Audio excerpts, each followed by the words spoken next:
Okay, thank you so much. Thank you for the invitation. It's a wonderful conference.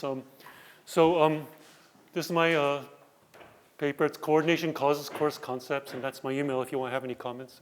And I'll be around if you want to talk. Comments on the coordination causes course concepts. Yeah, exactly. More comments concerning coordination causes course concepts. Okay, so this is the argument. When a group has a greater need to coordinate their actions, the group uses concepts that are more blunt and less specific. So I'll define what this means in a second. So the argument is that concepts result not just from bounded rationality, kind of individual cognitive processes, but from a social process. That is, our groups need to coordinate. Okay. All right, so let's talk about concepts. So I just have a bunch of objects up here. Each object has attributes, size, color, like whether you can eat them, whether you sit on them, or whether you drive them, whatever. Okay? We can group these objects into concepts based on these attributes. So obviously, we use concept every day, all the time, like, what these things are. So say that I take these things. What makes an object a chair? Well, I can say that those things are the chairs. Okay? That's the concept. It's a category. Okay? What makes an object a chair depends on some of these attributes, and the Oxford English Dictionary says a chair is a seat typically having 4 legs and a back for one person, like not a sofa, for example. Okay. What is meant by typically is that certain attributes that has 4 legs and a back are correlated. And you can see that some of these things, I would call that a chair even though it doesn't have 4 legs, so the correlation is not exact. Okay. I'm not sure I would call that a chair. You see, so there's fuzziness, obviously, right? Okay. So again, the concept of chair is not completely unambiguous.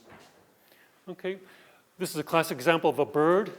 A bird typically has features including like feathers, wings, a beak, can fly, etc. Okay, so we all agree that an ostrich isn't a bird. So it's pretty clear that by the definition, an ostrich is a bird.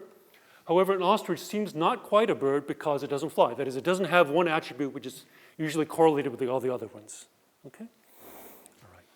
So the idea that a concept is based on this kind of correlation of attributes, and the name for this is often given is the exemplar. This is a theory which comes from, usually attributed to Eleanor Roche from the 1980s. And so what I'm going to ask in this paper is, why are concepts based on correlated attributes? Okay. And there's a few answers. One, which is given by Murphy and Medin, is that correlated attributes exist in the real world, and it's natural to group things in this way. That it's natural to see that, we see lots of animals about. Some of them have feathers and wings, and they fly, so that's the natural correlation we observe. So we'll all call those things birds. That's this explanation by Roche here. But we're going to have a different answer, which is that we use correlated attributes for concepts because they help in coordination. That is, it's not just about the actual world. It's some sense concepts are not completely grounded in objective reality. They're grounded in our mission, our social use of these concepts, in some sense. Okay? Okay. All right, in the model, people can communicate using attributes that are correlated or independent in the probabilistic sense. So using independent attributes is more informationally specific, and it makes sense. Why would you use attributes which are correlated with each other? Because they're just giving you the same information. Right? Why would you use that twice? Okay. The problem is when you see a single attribute, a person is unsure whether other people also see it. Okay. Whether when you see several correlated attributes, what you think is, I see that thing's a bird. And not only that, I think that even if you don't see a few of those attributes, you're going to also conclude that it's a bird. Okay? So concepts based on correlated attributes are coarser. There's a waste of information. Okay? But they better generate the common knowledge needed for coordination. And this is the argument in the paper. Okay. So let me give you some examples. Here's a person. This person's, I think, presenting as male. How do I know that that person's male? Well, you can look at their haircut, clothes, watch, belt. And what's amazing is how many of them there are. There's a lot. Like, I woke up this morning and I put on male socks. Like, what's the point of that? It's just socks, right? So, why are there so many? And these are not given. These are endogenous, right? These are all human choices. Okay, why so many? This is another little picture. Okay. This correlation of all these attributes seems so strong that even a single deviating attribute makes us kind of almost upset or struggle cognitively. So this person on the left, they're carrying that bag. Who owns that bag? Oh, we don't know for sure, but how would you infer that? Well, I think my general heuristic is if you're carrying a bag, it's very likely you own it. Okay? So this bag is owned by the person on the left. Okay, how about that bag? Let's use the heuristic. Well, it obviously belongs to the person to the left. But most people would not make this conclusion. What would you usually conclude in this picture? What do you think? Yeah. Yeah, exactly. This person is carrying this person's bag. That argument is based on correlations, essentially, right? Basically, that people who look like that, who are wearing those shoes, those pants and stuff, tend to wear bags which are not like that. However, people who are wearing clothes, et cetera, hairstyle like that, tend to wear that bag. That's basically it. But it's not just correlation in the sense that we make a judgment based on correlation. This is almost a little upsetting. It's like I almost want to give that person to that right person your bag or something like that, right? It's almost like it makes a scramble almost cognitively, yeah? So, it's interesting. And like I said before, huh? It's possible, exactly. Exactly. The interesting is, this is wasteful informationally. Why would you use so many things? Sure, I can understand why you want to communicate your gender preferences or whatever, but why do I need to do it like so many ways? In so many, like my name, my hairstyle, everything. So why is this so often? Why not just use one or two attributes to signify male and then use like other attributes like to signify like, what kind of food I like, what kind of TV I like to watch, that kind of thing. Okay. And the answer is concepts are based on many correlated attributes because of social coordination. Society deems it important that we agree on a person's gender, for example, and costly if you disagree. If you present as male using just a single attribute, I may see the attribute, but I'm not sure that other people also see it. Okay? However, if I observe several attributes of maleness, I'm more confident that even if you don't see a few of them, you'll see at least one. Okay? And therefore, you'll have the same judgment I will. Okay? That's the argument. Okay, so again, being male using several correlated attributes better generates common knowledge that the person is male. Each person is more confident, everyone else thinks the person is male. And in these results I'll show you, which are basically just a bunch of examples, the greater the need for coordination, the more attributes need to be correlated. And hence the coarser, less nuanced the concept. So what is it? Huh? Sorry? This is going to be a social attractor in some kind. Yeah, I guess, yeah, exactly. I'm going to change like the parameter of coordination, how much you care about coordination. Yeah, exactly. And so as I change that thing, it'll change kind of like the base in some sense. But this is going to be a standard Nash equilibrium thing. I'm not going to do that, but you can think of it that way, exactly. Okay. Anyway, if people use a lot of correlated attributes, that means is it's a coarser concept because it basically means you're repeating yourself many, many times. Okay. Here's some real-world examples. This is an interview of Bill Clinton and George W. Bush after their presidencies. Clinton says, "What surprised me was that you're so far removed for the American people." This is when he became president after being governor of Arkansas. "It's hard for them to see you as a three-dimensional person. We were just used to being people and dealing with people in Arkansas. And it really surprised me how easily I could be turned into a two-dimensional cartoon instead of a three-dimensional human being, and you have to discipline yourself." In other words, as a politician on the national scale, he found he had to simplify his communications, and he was seen as more of a caricature, less nuanced. Okay?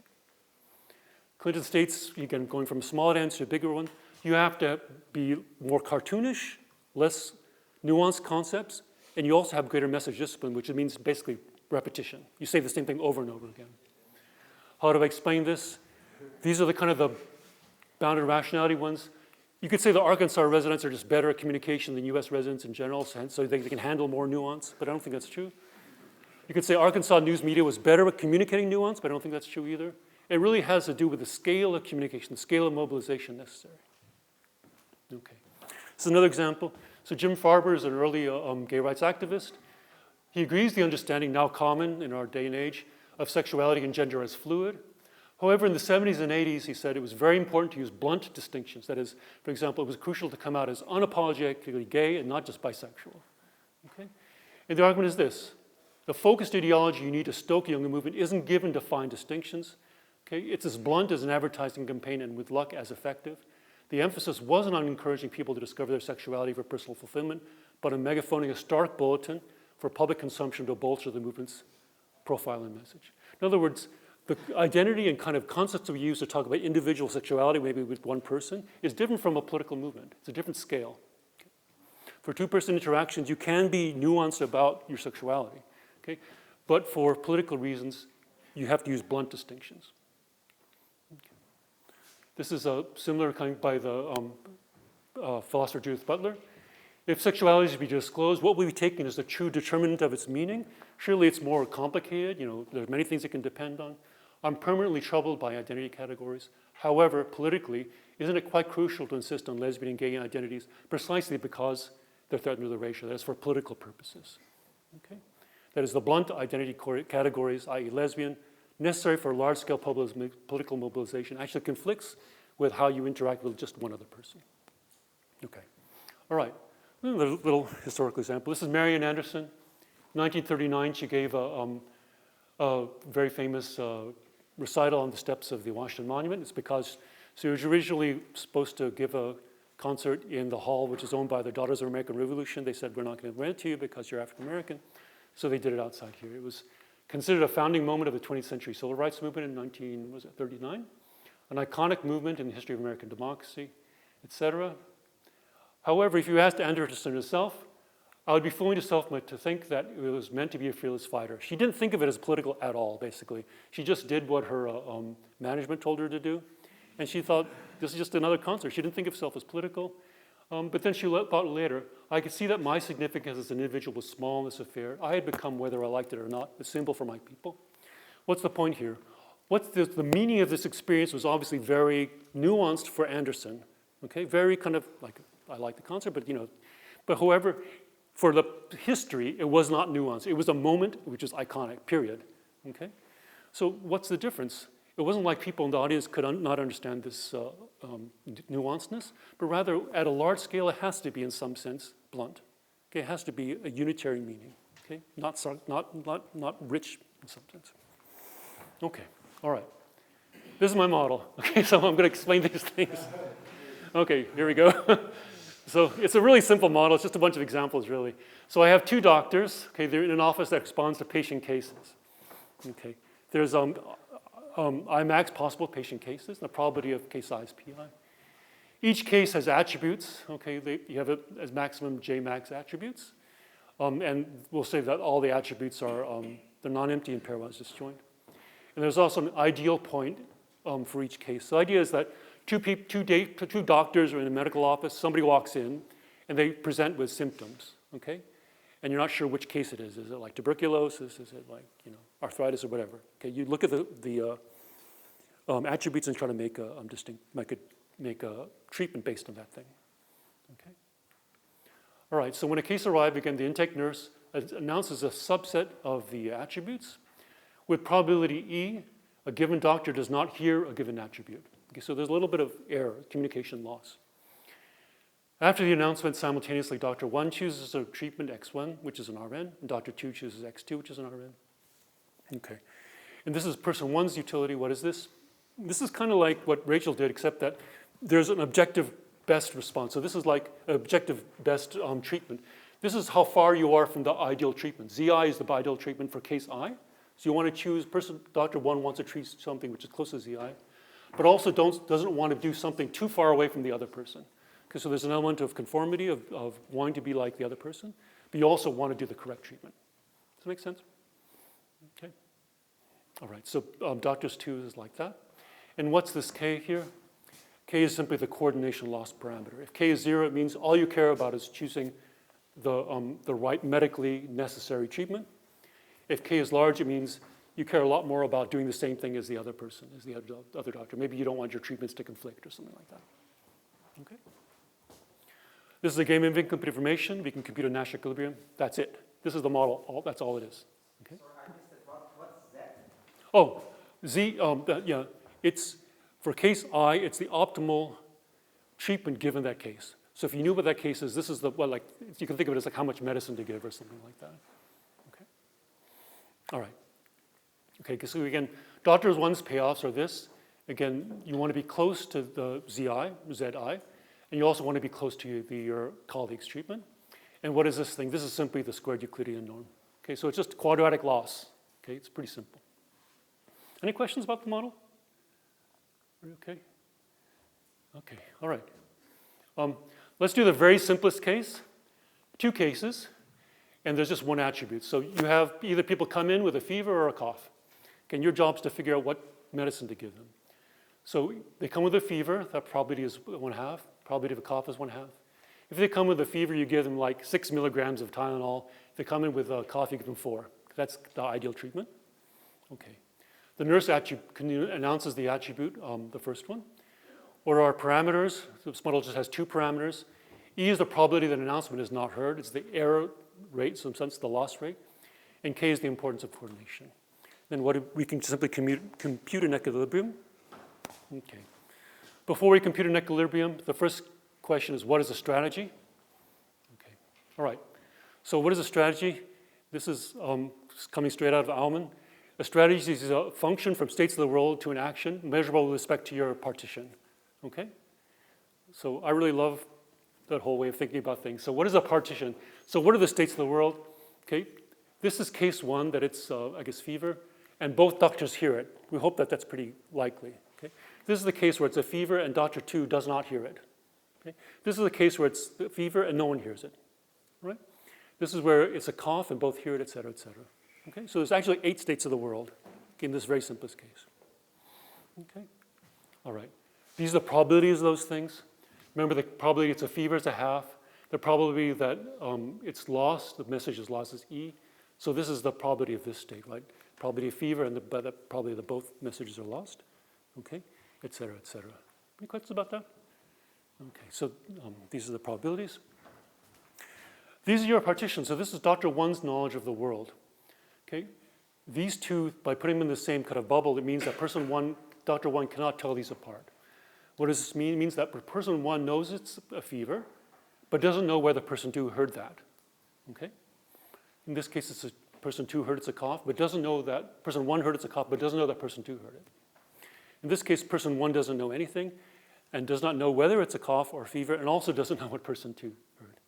Okay? All right. Does this make sense? Okay, so it's a partition. All right. So it turns out that you can just write this as 3 numbers because your action has to be measurable with respect to this partition. This is simply what you do if you hear fever. This is what you do if you hear cough. This is what you hear if you hear nothing. Okay, so just 3 numbers. Okay, this is Dr. 2's partition. Okay, and it's just very similar. Okay, but again, person 2, if person 2 doesn't hear anything, they don't know what the case is, and also they don't know what person 1 hears. And it turns out that so much because of symmetry, these are, I don't know if they do X1 and X2. These turn out to be all the same.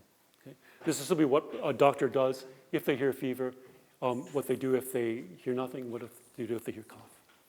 Okay? All right. Any questions about that? So these are the strategies. So just 3 numbers on both sides, and they happen to be the same. So actually, just everything's just 3 numbers. Again, a strategy in equilibrium is represented by these 3 numbers. Okay, and then going back, so nurse attribute announces the attributes 1, et cetera. So you can solve for the equilibrium. This is it. That's all it is. Just one big example. Okay, so what is 5? 5 is like the average best treatment. Okay, if you knew nothing about what the cases were, you simply pick 5. Okay, and then you have this thing here. What's this? We're going to explain this 1 over 1 plus EK thing. Okay, so again, I wrote the equilibrium here. What's the interpretation? This is, again, the 5 is if you didn't hear anything, you just choose the middle, okay? Because that's the best. You're not sure about what the case is, and you just might as well do the middle thing. Let's look at this. What if E is 0? If E is 0, then this is 1, so X of fever is 6. Okay, why is that? It means that if there's no possibility of error, you simply, and you hear fever, well, you know it's got to be fever, so you just give them 6, okay? Because there's no possible error, so you know that your colleague will go along with you. It doesn't matter how much conformity there is, because you know that they will hear it for sure. Okay.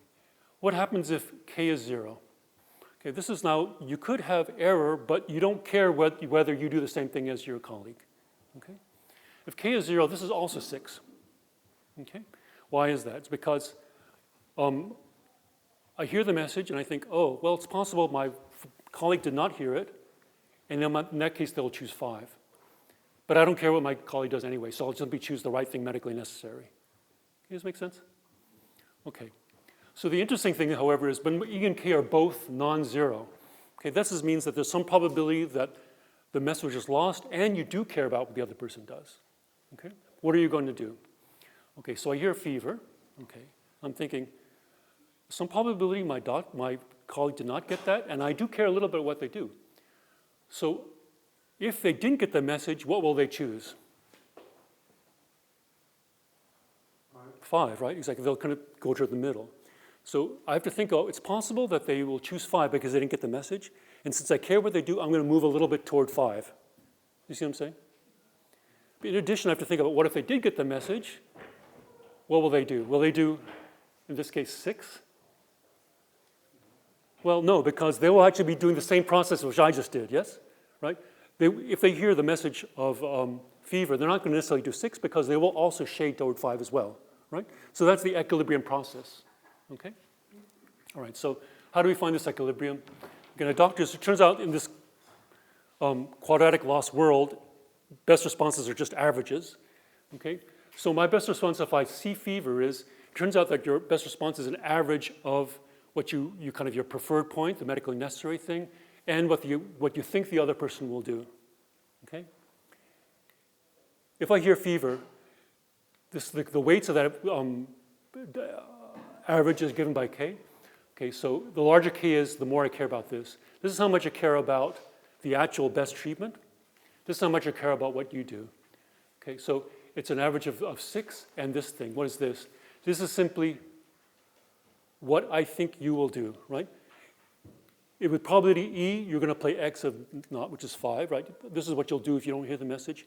If you did hear the message, you're going to play X of fever. Okay? Does that make sense?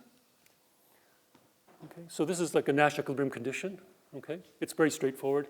One way to think about Nash equilibrium is, what if we didn't have Nash equilibrium? This would have to be, X of fever would be like my expectation of what you would do, right? And that would also depend on your expectation about blah, blah, blah, blah. And so one of the best reasons for Nash equilibrium is just laziness. Instead of putting all that stuff, I'll just put X fever again, right? Instead of doing all this expectation stuff, just put the same thing in. Anyhow, when you put this in, you can solve for this, and you just get this. That's all it is. It's pretty straightforward. Okay. Any questions about that? That's what the equilibrium looks like. Okay. All right. Yeah, I should let me do an animation. Let me see if I can get this to work. Okay. Okay, so this is my, this is 5. Oh, sorry, 4 and 6. Yeah, this is 4 and 6. The dots are the optimal treatment, and the X shows the equilibrium strategies. Okay, I'm going to vary E and K. That's what these little sliders are. Okay.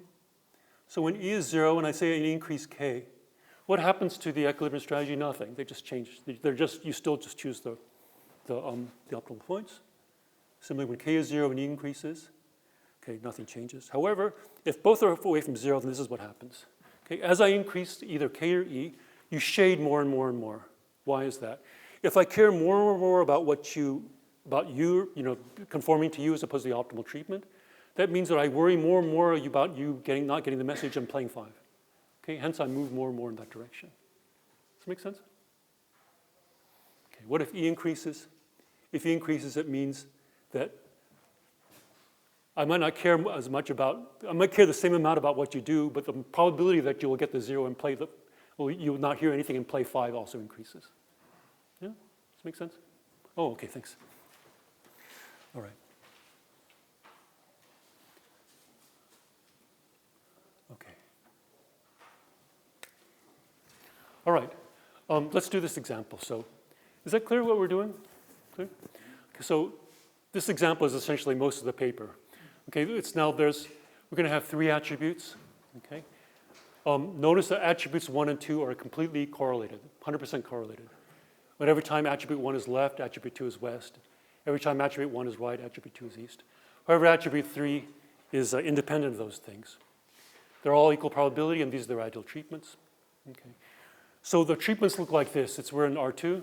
Okay, this is case 1, it's left, west, up. This is right, east, up, etc. Okay. So if I just announce one attribute, it just looks like this. Okay. Notice the first attribute is just about whether it's left or right. Okay. If we do 2 attributes, then all that changes is that E becomes an E squared. Why is that? Because now I have redundancy. The probability that somebody doesn't get both messages becomes E squared as opposed to E. Okay. That's what this looks like. Okay, so in this space, this is when E equals 1/10, K equals 4. If I hear left, west, or just west, this is what I choose. So what's interesting is notice that I'm doing a good, doctors do a good job at sort of choosing the right treatment in this dimension, but they do not care about this dimension at all. They don't even communicate about it. They don't even know it. It's not even a thing for them. It's not part of the concept. All right. Now how about attributes 1 and 3? Now you're communicating both on the vertical and horizontal dimensions, and now you can do this thing. Okay, it's not the E squared, but with the E. Okay, it looks like this now.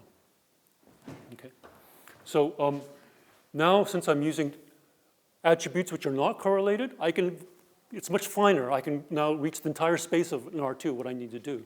Okay, however, I shade more, right, because each one has a little bit more probability of worrying about what the other person is doing. See? I hedge more towards 0. Okay, so let me show you how this looks in the animation. Okay. Okay. All right. I can get this a little smaller. Okay, let's do this one. Okay, so again, this is when you do the first two attributes. Okay, notice that things move more slowly, right, because it's now E squared as opposed to E. Okay. All right. This is when you use attributes 1 and 3, and notice that it moves more quickly because you don't have that redundancy. And now I'm comparing these things. Okay, so look. Again, if K is 0, which is better? This is clearly better, right? If there's no conformity, you'd want to try to reach the whole space. You want to use fine categories. Okay, use independent attributes. Okay. However, as K increases, what happens? Now, this is the entire paper, basically here. You notice that as people have greater needs for coordination, okay, the advantage of this is that it's more specific, so you get closer to the ideal points. However, the disadvantage is that these things collapse towards 0 much more quickly. Okay? That is, the strength of this is that even though you're ignoring one whole entire dimension, at least in one dimension, you're doing pretty good. Okay? So what I'm saying is that when E and K are away from 0, it's possible that you would not use the independent attributes. You use correlated attributes, even though you're throwing away information. And when you throw away the information, that's what's creating the coarse categories. The categories are coarse in the sense that from the doctor's point of view, these two things are exactly the same. Okay? All right.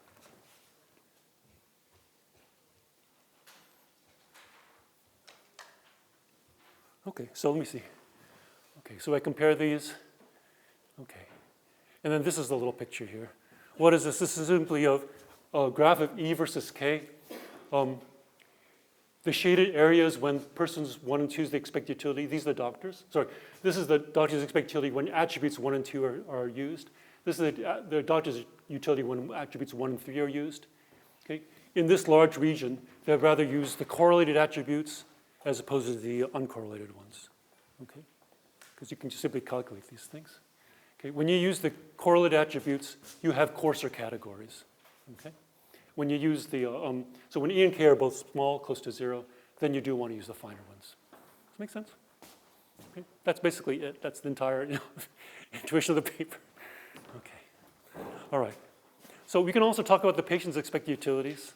Okay. You can just calculate them. This is just an example. What you can show is the patients themselves do not care directly about coordination.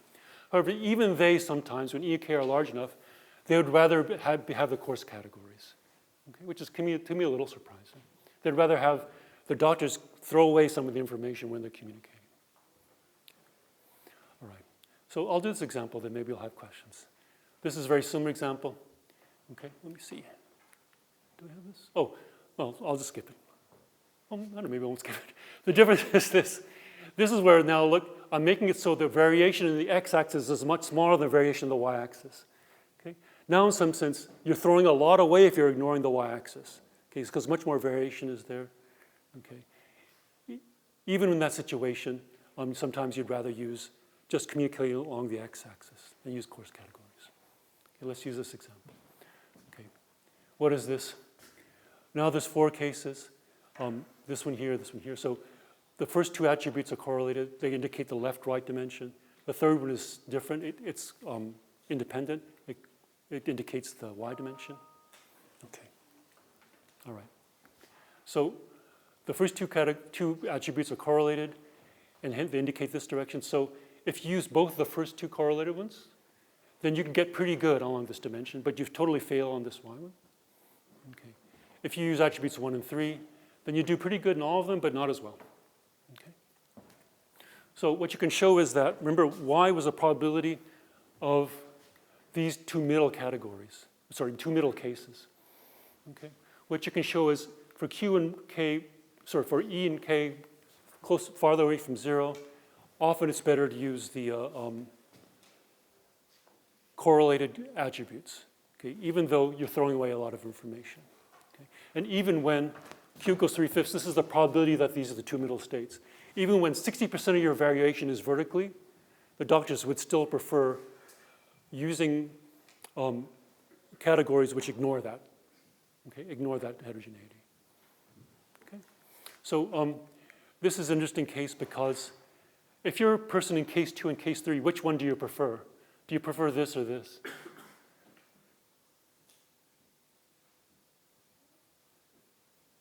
Huh? You're that person there. You really want to be treated that way, right? But in this, if you're only using the first two attributes, what are you seeing? Like this. Well, I mean, you don't get treated at all, basically, right? You see, you'd rather have something up there, yeah. But that's not happening. I mean, if they define the disease according to 3, you would get something, yeah? Okay, but you're not. So the point is here is that if you're in that case or that case, you truly are victimized in some sense by the need for the doctors to coordinate, okay? You actually are kind of victimized by this categorization, this conceptual thing, okay? All right. Okay. Any other? Oh, okay. I'll just do this one example. This is like a three-dimensional thing. You can either have all 3 attributes which are very dichotomous, or you can have something a little bit less, or something more heterogeneous, more nuanced. And then you can show that, like, for low E and K, it's optimal to have the finely based categories. But it's not that hard to find E and K which are reasonable, in which you create a dichotomy, even though you could treat each of these 8 cases separately. Okay. All right. Okay. That's it. Thanks. Yeah. We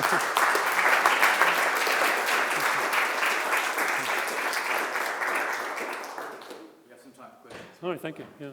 Yes. Thank you for the presentation. Thank you.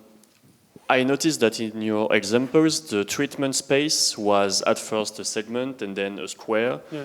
But I can think of instances where it's not the case. For instance, if your doctors are oncologists and the decision is surgery or no surgery, right. There is no in between, right? Yeah. You're not going to do a half a surgery. Right. So my question is, what happens to your model and your results if the treatment space is discrete or non-convex?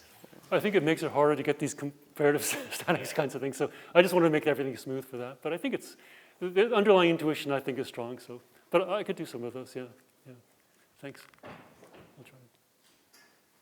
Any questions? Oh, thank you. Just wondering what would happen in your model if you, let's say, assume the agents wanted to miscoordinate? Oh, the miscoordinate. Oh, that's interesting. So, for example, I think in this case here, say the doctors wanted to miscoordinate, then I think if you're in like case 2 or case 3, you would actually like that, right? It would make it harder for the doctors this region would become smaller. Yeah. So, I mean, I think you could show, like, maybe from the decision-making point of view, say you have a committee, maybe it's better for actually people to dislike, have anti-coordination to make a better judgment than coordination in some sense. Yeah, perhaps.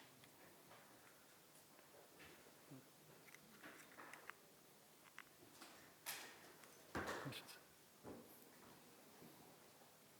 Oh, yes, thanks.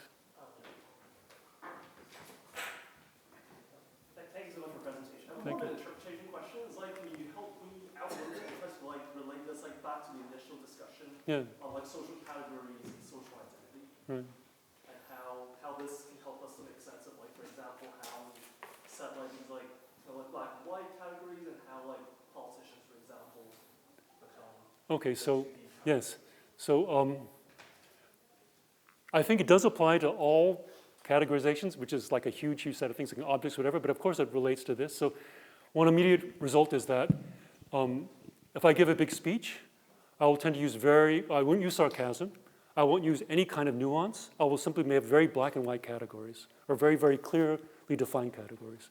And so like, I once went to a recital by someone who was a Broadway singer in like a small bar, and she was singing full out.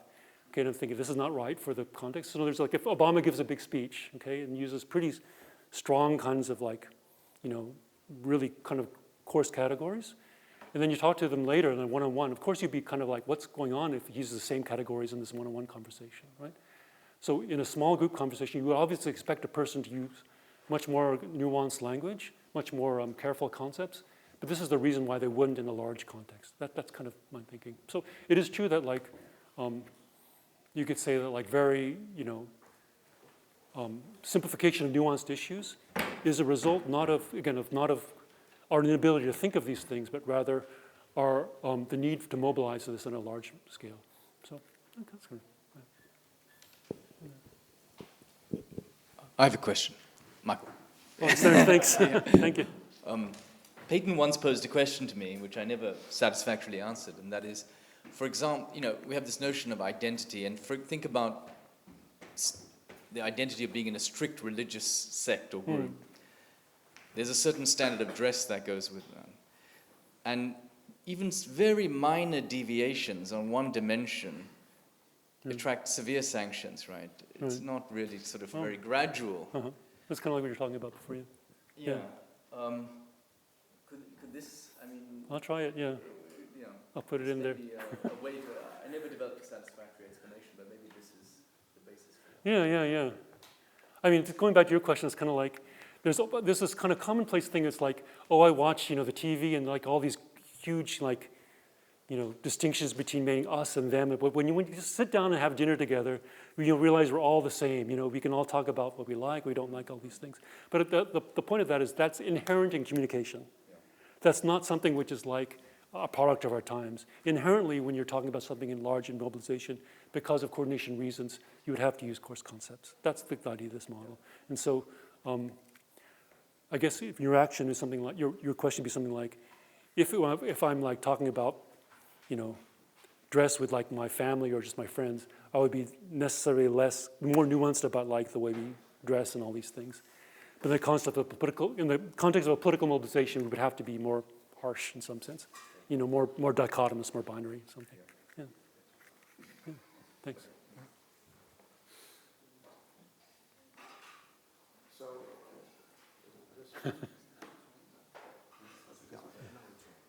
Thanks. In your setup, people's preferences are given regardless of what happens. But in practice, I wonder whether the preferences themselves might not be a response to the need for coordination. No, and what I have in mind is the fact that in politics, at least American politics, certain attributes seem to be correlated for no obvious reason. For example, if you take someone who doesn't believe in climate change, you can attach a pretty high probability to what they will think about gun regulation. Right, exactly. There's no particular reason why those things should be correlated.